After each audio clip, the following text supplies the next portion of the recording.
Obviously very excited.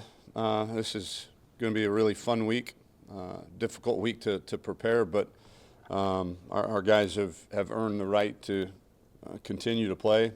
There's only 10 Power 5 teams left playing this week, and we're one of them, and really proud of our players for that. We've obviously got a big-time test ahead of us. This is a team that's phenomenal. I mean, phenomenal. But the one thing, that's very unique to the Big 12 is, every other conference, it seems like your in-state or cross-state rivals are in your division. You look at Washington State, Ohio State, and Michigan. They're in their division, and so they play in the regular season, and there's no opportunity for them to play in the championship game. And the Big 12 is very unique with no divisions. We've got an opportunity to play our cross-state rival for a second time. And but I did tell our guys this is not the Red River Showdown. That was played in October. That one's played in the Cotton Bowl. That one's played for the Golden Hat, and that one is over. And our motivation, I would hope, playing in the conference championship game would be the same were it any other opponent. And I think our team believes that and buys into that. Interesting side note about that kind of quirkiness of the Big 12. So our plan right now is to redshirt John Burt and play him for a fifth year. But with the new rule, John Burt played against Oklahoma. He's going to be active again to play this week. And then if the scenario would happen to repeat itself next year, he could be possibly have played Oklahoma 7 times in his college career.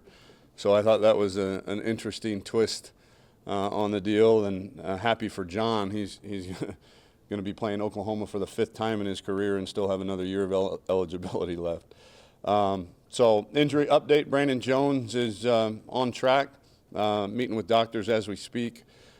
Everything is pointing to a return to play around Wednesday, maybe Thursday at the latest. Again, that's barring any setbacks. And then other than that, really banged up. We got a lot of guys walking around like they're old men, but nothing that is going to keep anybody out any extended periods of time. So we got to have a great week. This is a phenomenal opponent, and we gotta be at our best. Questions? After looking at tape with or without Sam, did you get the sense that the shoulder was bugging him at all as that game progressed and moving forward? How's your confidence level in it? Yeah, it was bothering him. It's going to bother him this week too. But my confidence level in him, I think it's going to bother him significantly less playing Oklahoma in the Big 12 championship game than it bothered him against Kansas. And we had that extra day too, which is critical.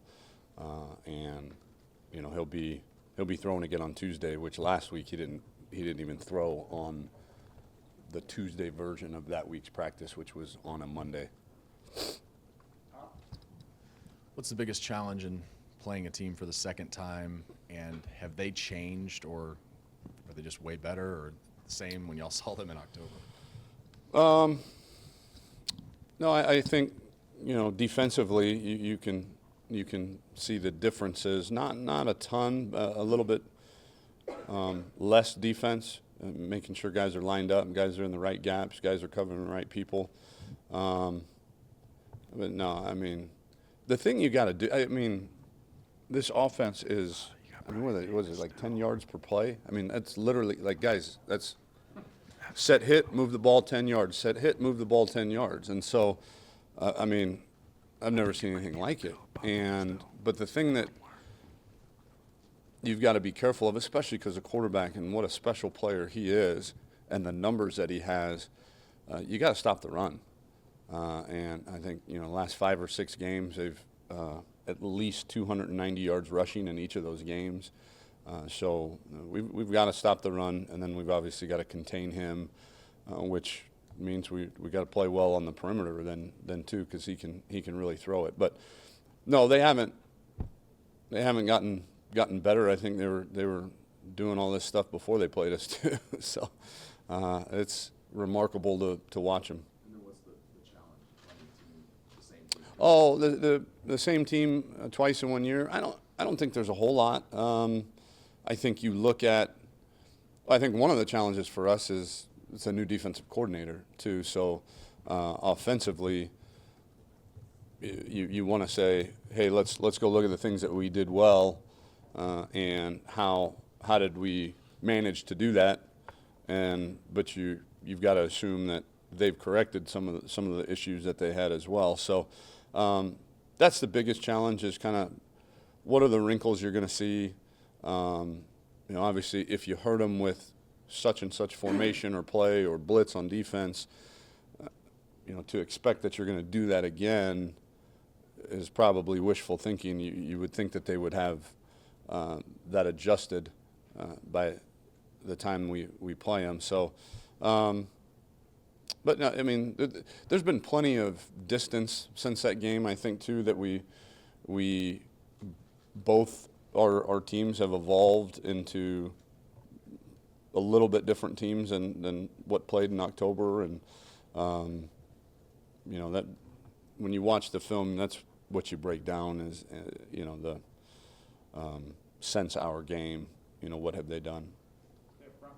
Tom, obviously Kyler's going to dominate everything in defensive meetings this week. You know, he only had 33 yards through 3 quarters in the first time, and then he got loose for the big run down the sideline there. How did y'all keep him bottled up? I think we did a good job of collapsing the pocket. I think, you know, we did not want him on read plays. We certainly didn't want him carrying the football out there on the loose. And then, you know, I think we were able to get the ball out of his hands quickly. His big scrambles, there's not a lot of design quarterback runs, although the one that went 70-something yards for a touchdown back in October, it was actually, they had messed up. They had 2 guys pulling into each other, and he just, it wouldn't have mattered. You could have just said, get all the old linemen out of the way, and I'm going to go run around everybody. But I think if you can get the ball out fast, you know, a lot of his big scrambles have come when you're covering him, but you're not getting good pressure on him, and he's sitting back there, nobody's open, okay, go. When it's pressure, get it out, obviously he doesn't have time to then make those kind of decisions. Right. And then secondly, does it excite you or terrify you that you may need to score 50 to maybe win? Haven't given that much thought. I don't know that it does either. You know, again, our offense is designed to score at least one more point than our opponent, and whatever it takes to do that, we'll be ready to do. Coach, you've used the word or the term overachieving to describe this team. I'd just kind of like to know, you know, your definition of what that means. I know you say you would like to be competing for championships, so, but when you say you're overachieving, what does that mean for you? Yeah, and by the way, that's a big-time compliment to our team. I think we're winning with culture. We're winning with toughness. We're winning with physicality. We're winning by playing smartly, by protecting the football. We're 5th in the country in red zone defense, so we're playing good defense in the red zone. We've had 21 10 or more play drives that have resulted in scores. That's good for 5th in the country, so we're controlling the football on offense to make up for some talent discrepancies. You know, I again, you know, I've nominated a bunch of guys for first team all conference, but when you look at the conference as a whole, and this is only a 10-team conference, you know, we're playing for a conference title, and you know, how many true, I mean, no-brainer first-team all-conference guys do we have on our team? You know, you'd like to think the 2 wideouts, but holy smokes, is it difficult to be the first-team wide receiver? Maybe Charles. You know, our quarterback's having a historic year, but is he going to be first-team all-conference? Probably not. You know, and so I think that's what I mean is that you've got so much elite talent in this conference, and especially on our opponent's team that, you know, our guys are finding ways to win, and they're doing it with toughness, they're doing it with tenacity, they're doing it with physicality, and they're doing it by playing smart. On your far right, Cedric. Tom, you put up 48 on these guys. I was going to ask, what were your impressions of the West Virginia OU game, and are you comfortable being in a track meet on a fast track? No, I'm not comfortable, but again, we'll do whatever it takes. We showed that in October. We showed that West Virginia here. You know, that was a bit of a track meet. Lubbock, Texas, the same. And so our offense is capable of doing that. You know, now we're always going to go into a game believing that we're going to play really good defense. Are we going to shut these guys out? No. I mean, it's not going to be a 9-3 ball game. We all know that, but we do think that we can do some things defensively that others haven't been able to do, and but if it does turn into a track meet, as you say, then I think our offense is perfectly capable of winning the game that way. And then did I watch the game? Yeah, I watched the game. I thought both teams played great, and it was a 3-point thriller. Tom, there's been an obvious shift of maturity that the way that this team plays with, even from last year to this year. Is there a moment or just a time that you saw kind of the light switch turn on with these guys?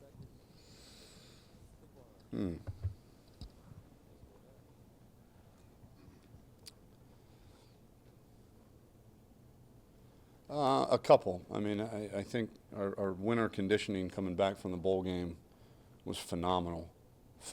We had no issues, off the field issues. We had, guys really wanting to better themselves and improve as athletes and as football players. And then I think after we lost the first game, there was. In previous years, there would have been a lot of rats scurrying, and okay, same old, or whatever. And this team really came together, and I think this team believed in what it was capable of doing. And, those two kind of stick out to me as, just the overall way that these guys went about attacking their off-season training, and then the way they responded to that first game. Stay on your right. Chuck. Tom, and kind of piggybacking on that, but you talked about how both teams have evolved since that first meeting.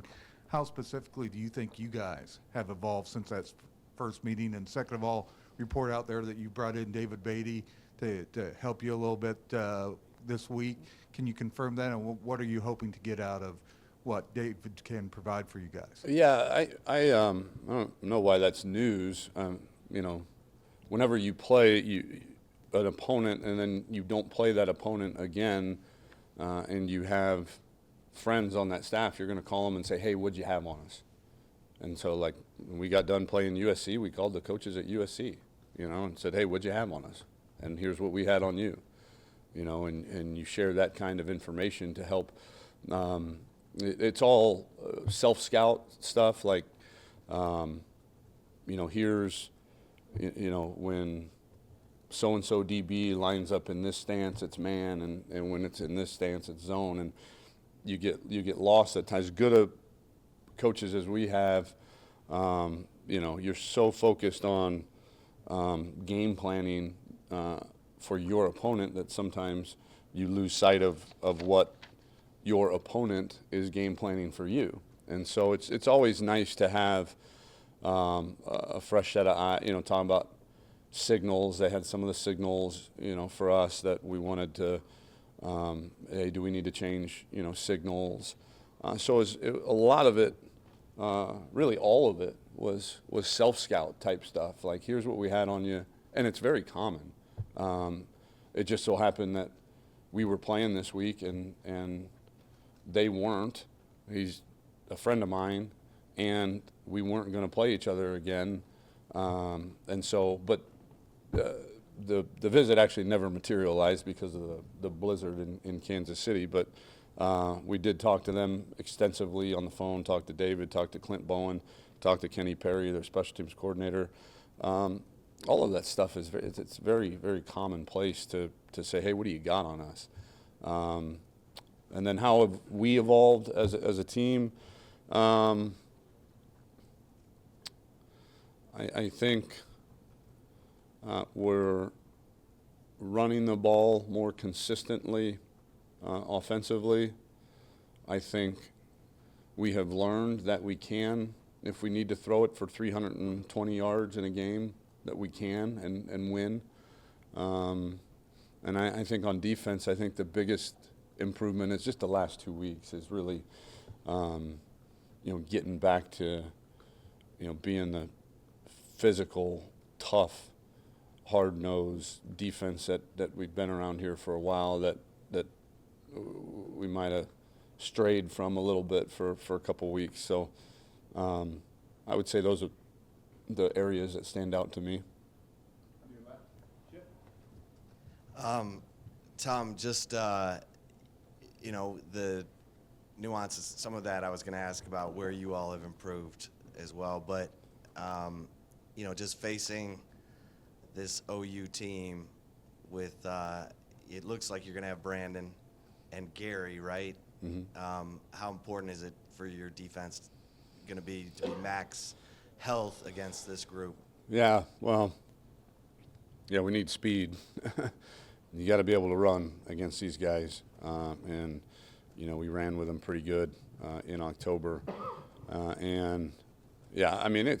It's all hands on deck on defense going against these guys. Again, I go back to the Armageddon quote, right? It's scariest environment imaginable. That's all you had to say. Scariest environment imaginable. And so it's an offense that, has, done some things that haven't been done in college football or done very rarely. And we're going to need everybody on that side of the ball, and we're going to need them to play at their best. Back middle, Ed. Coach, as a head coach, you have a phenomenal record as an We ran a underdog. trick play, by the way. Trick play, thank you. And we missed Andrew Beck down the middle. He saw was that. wide open. Yeah, that we call it the Ed. Thank you. Thank Yeah. you, Coach. And you had some trick plays against OU the first round, I remember that. Oh, yeah. Okay. Back to my question, Coach. As a head coach, you have a phenomenal record as an underdog. Do you take that as a personal affront when your team is an underdog and you rally the troops and rally the coaches to say, we're not getting much respect? But why have you had such a brilliant record as an underdog? I don't know. I've been asked that before. I think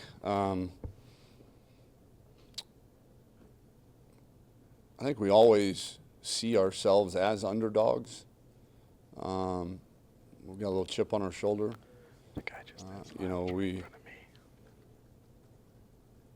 We have a saying, train like you're the underdog and play like you're the champ, and so I think we relish in that distinction of being the underdog, and we take a lot of pride in training like the underdog.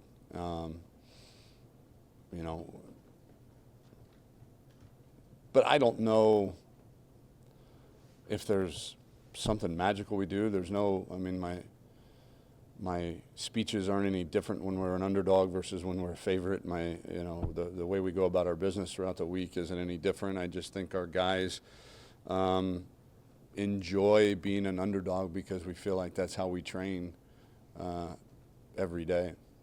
Stay in the back middle. Steve? Coach, a couple of for you. First one, Brandon Jones. Chip alluded to this a little bit, but you guys are a different defense with Brandon in the game. Obviously, he had 7 tackles in a quarter and a half the other day. Are you going to limit him to playing on defense rather than put him in punt coverage? Seems like that was kind of an issue because that's where he got hurt. And the way you guys have been working in the tight ends, looks like you've gone more and more to Beck as the season has gone on. Have y'all opening up the playbook for Andrew a little bit more?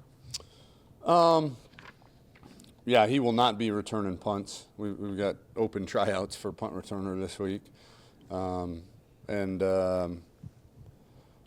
don't think – I think it's, again, offense isn't about opening playbooks and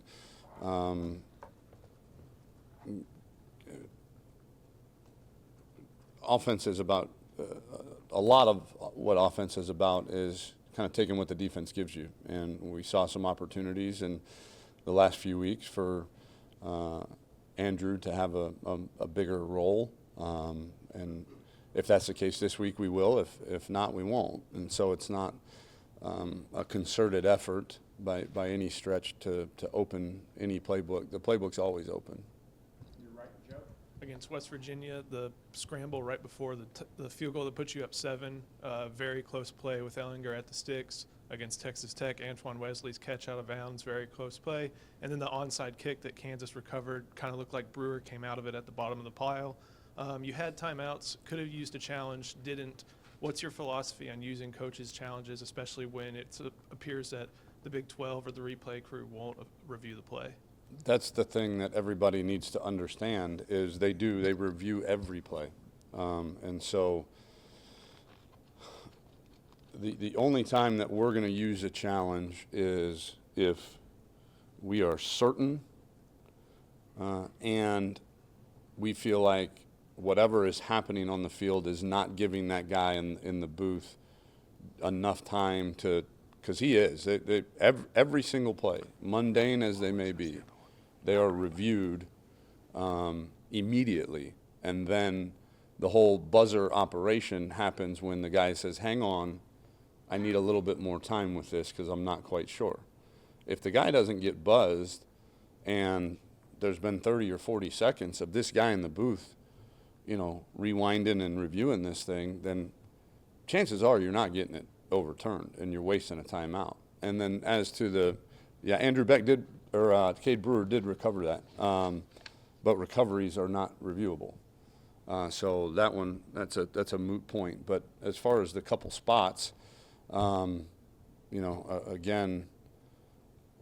they are reviewed, and the guy in the box then has to determine if he needs more time.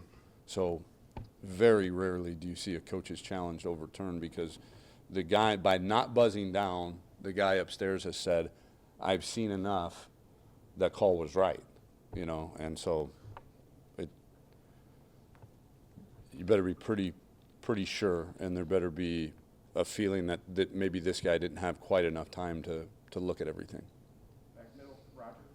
Tom, last year you got over the hump with the winning record, first time in 4 years. Now you're playing for a title. Just what's the significance of that and the trajectory of, from when you walked in here a couple years ago to take over this job? It's been a long 2 years. But I think, again, that the progress that has been made throughout our program, and not just on the field on Saturdays, our program and what's in our DNA is different, and it's really fun to see now, some of these leaders and some of these players maturing and evolving. I would say we're probably ahead of schedule, with one real full cycle recruiting class under our belt and playing on the field right now. This class of 19 will be huge for us, to kind of now going into 2019, you'll have 3 classes, really 2.5 classes that are our our kind of guys, and we feel like we're recruiting at a very elite level. We're developing at a very elite level. And then I think it can't be understated, the effect that Chris Delconte's had.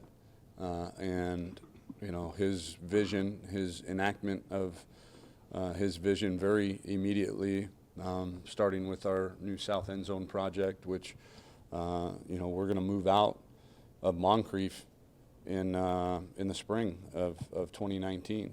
And that's going to be exciting. I mean, really exciting. Very long overdue, but very exciting. So I think you see the trajectory, you see the progress. Winning's really hard, really, really hard. And winning this game will be extremely hard. Winning the bowl game will be hard. Winning games next year will be hard.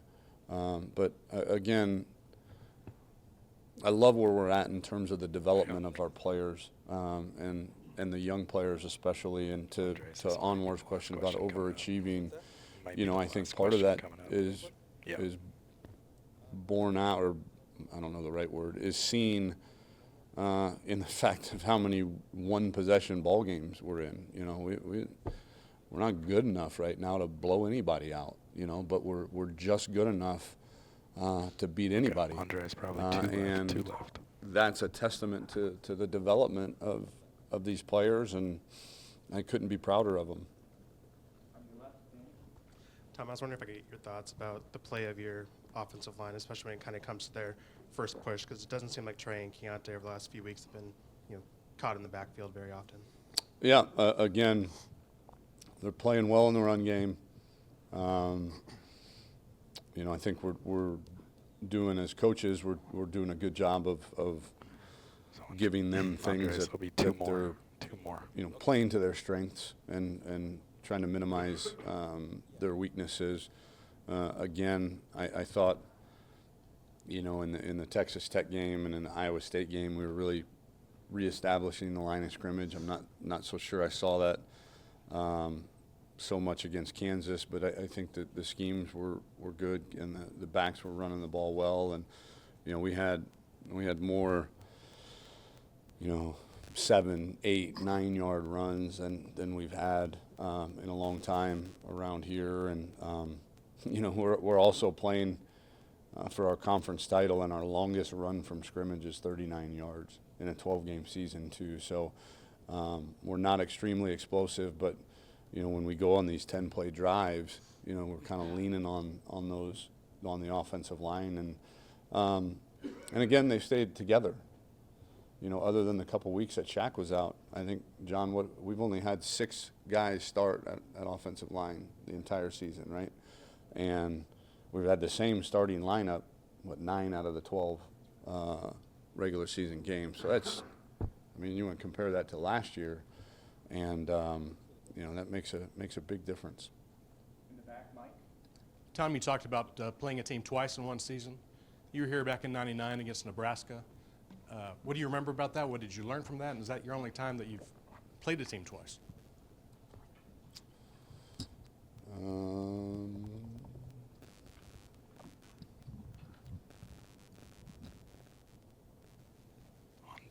Andres, they're still going, so. I think it might be the only time. Yep. I remember Mike Jones's big catch on the sideline. We called him Slow Jones after that catch. I think it was on 4th down or something like that, or third and short or something like that. And what an amazing atmosphere that was to win that game here. And I also remember not scoring an offensive touchdown down in the Alamo Bowl, and Bevo taking you-know-what on the AstroTurf. So, kind of two very opposite memories. That was a phenomenal defense. Whoa, were they good on defense. But, yeah, I guess this is the off the top of my head, unless it's a bowl game, maybe. I don't know. I don't think I've played, other than that time, played an opponent twice. Do you remember learning anything from Mack about playing somebody twice or anything like No, I mean, that was 20 years ago almost. Up front, Kirk. Tom, are you telling your team if there are a bunch of upsets this weekend that they have a chance at getting in the playoff? No, You don't think there's any chance if? I don't think it's worth telling the team Right. whether there is a chance or not. That's Right. we're not big picture. We want to win the Big 12. And these high-scoring games like the OU West Virginia game, a lot of people are desensitized to it or offended by it, not real football. Do you see anything wrong with that, and are we going to see that pretty much for the future? I don't know that there's anything wrong with it. I mean, different strokes for different folks, I think, a little bit. That, you know, different styles, he keeps you know, changing work. his mind, so you know, still got 2 left. So as long as you're committed to what you believe in and you hold steadfast in that commitment, I think you can win football games a lot of different ways. And so, yeah, I think it's certainly entertaining, but And then the guy in the back, I think far right camera guy. shutting people out's really entertaining too, and knocking them around a little bit. I think that's pretty entertaining too. The back, Will. Tom, I was looking at some video today from your first press conference, and you're literally wading through humanity to get to Mack Brown and give him a hug. What's that relationship like? What's he meant to you, and why is he going to be successful in North Carolina? He's a mentor. I love Coach Brown. He gave me an opportunity as a young Division III restricted earnings coach, you know, to come be a graduate assistant, not having known who I was. He's been extremely instrumental in terms of providing a great sounding board for me, not just on head coaching things, but on being the head coach at Texas and the challenges that presents itself. And you know, if Coach chooses to get back into coaching, I think he'll do a great job, and whoever gets him will be lucky to have him. On your left, Matt. Tom, over the course of the offseason, you had a long list of things that question marks, things that had to improve. Most of them did. Why do you think the puzzle pieces kind of came together for this team over the course of the season? Yeah, he's going way long. You know, be it so. run game, offensive line, finishing games. Belief, a zero sense of All right, panic Andres, so these are gonna be from the last our 2 staff for sure this time. and Yep. from our message that our kids You got Bob and Brian Davis. receive day in and day out. We had a plan, and just because we went 7-6 doesn't mean that the plan is broke. The plan just needed more time. The plan needed more people to buy into the plan. The plan needed, you know, these young people to develop and to buy in. And you know, we kept the entire same staff, the same people were, you know, coaching these guys, and you know, I think that's important that you have that kind of continuity. Again, I can't stress enough. You know, this is the first time in 5 years that Texas has had the same offensive system in back-to-back years. I mean, well, why did Sam Ehlinger get so much better? Well, he knows the offense that much better, you know. Why did the run game get better? Well, we've been running the same thing over and over and over again. And so I just think a belief in what we do and how we do it, and then obviously the buy-in and commitment of the players and their belief in that, and staying the course. Time for 2 last ones, Bob and then Brian. With all the attention on Kyler and Marquise and CD, obviously Kennedy Brooks has really exploded for them lately. Thanks. Yeah, just a great reminder. But, when you're trying to key in on that run game and stopping the run with Kyler, how much more difficult has Kennedy made it on teams? Well, I mean, they also had Trey Sermon before he got banged up too. So I mean, there's a plethora of good backs. I think what makes their run game, I mean, they're elite offensive line. They have been the last 2 years. I mean, they are elite. They're well coached. They're big, strong, physical guys. They don't do very much. They run counter and zone and a couple trick plays here and there, and that's about it. And so they know how to fit all of those runs, you know, to a bunch of different looks. And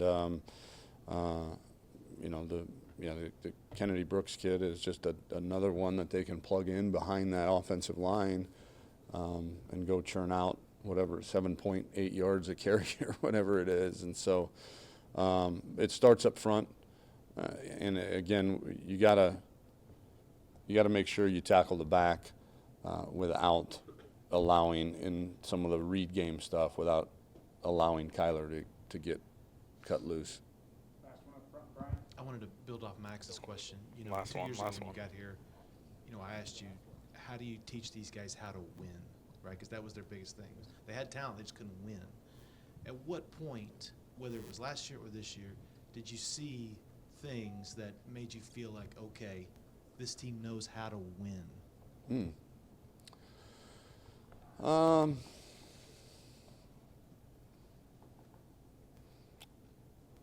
The bowl game, I thought was a big turning point for us. I thought the USC game, you know, I know they haven't had the season that people had expected, but they were certainly an elite team when we played them that night. And that back-to-back stretch of probably USC TCU where they were both close games at halftime, and we came out and dominated the second halves of both those games. And I think guys really started having a sense of confidence that we had turned a bit of a corner.